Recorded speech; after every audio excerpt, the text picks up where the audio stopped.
Hey everyone, hope you're doing well.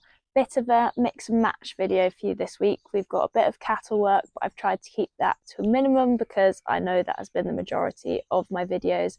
But if you make it to the end of this video, you will see us shearing and hopefully you find that interesting.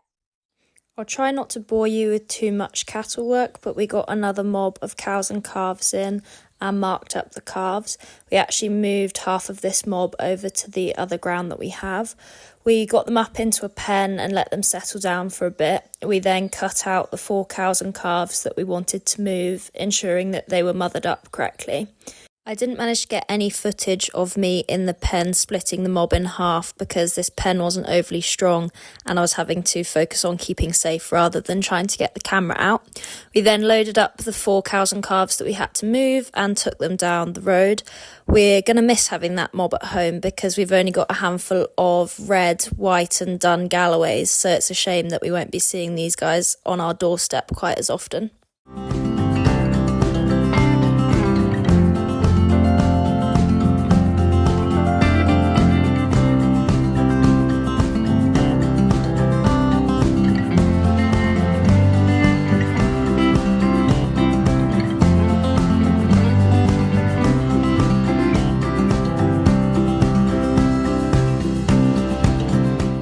A few days later, on a sunny Sunday afternoon, we spent a couple of hours forking out some muck on one of our fields.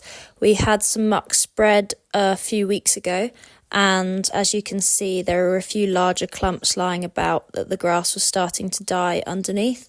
The muck came from some sheds that we've had some younger cattle in over the winter, and we think the reason it hasn't spread overly well is because it's just slightly too wet and compacted. Hence, we had to go out with forks and spread the larger clumps out by hand. We don't put any artificial fertiliser on our fields, but we do tend to spread manure once a year. That is just an easy way of getting rid of excess manure, and it's really good at putting nutrients back into the soil and help the grass grow. This field is having a break from grazing now, and we'll leave it and take a hay cut later in the year, providing it grows well enough.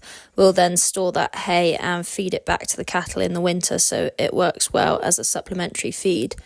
As much as this isn't the most fun job, it was nice to get out in the sun, take the dogs out with us. They were just having a lovely time messing around in the grass, and Nell decided she was going to be very helpful in spreading out some muck and was having a whale of a time rolling around.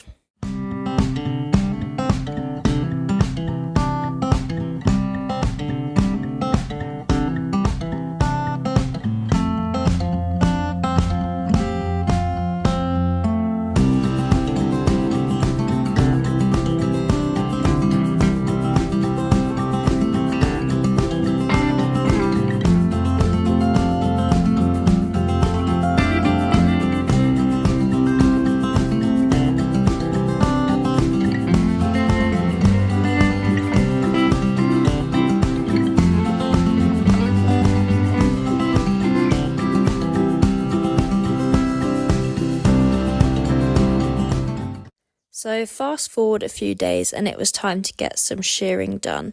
We don't have any sheep of our own, so this is something that we go around to other farms and shear people's sheep for them. Usually this starts sort of end of May time. This year's been slightly funny because we don't seem to have entered summer yet, much to my disappointment. It's funny saying that shearing tends to start at the end of May, because farmers tend to see one lot of sheep get shorn and then everyone's in a rush to get theirs done. The majority of sheep will be shorn once a year, and this is done to prevent them overheating in the summer months and also to stop flies from getting in their wool and laying eggs and maggots developing. Sometimes there can be issues with all farmers wanting their sheep to be shorn at the same time as soon as they see that their neighbour or someone that they know has had theirs done. Everyone's sheep will be ready to shear at slightly different times, and that is because there are a number of different factors that influence when sheep are ready to be shorn. This can be down to the breed of sheep, when they lambed, and how hot it's been and how much sun they've had on their backs.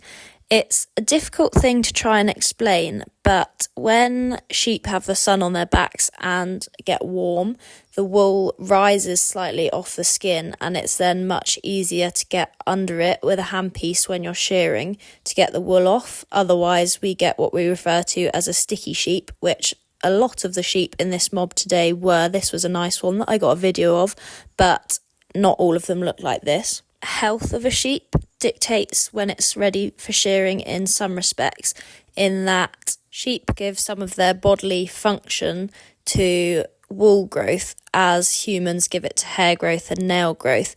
And if a sheep has something up with it, for example, it's got a bad foot or it has maggots, it's not going to have as much to give to let that wool grow properly.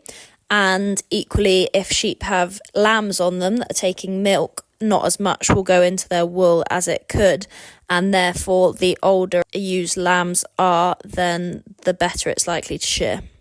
I'm certainly no shearing expert, as you'll see here by my attempt to shear, but I do hang around with shearers a fair bit, and I just wanted to raise a few of the points as to why farmers ought to discuss with their shearers when the best time for them to shear is.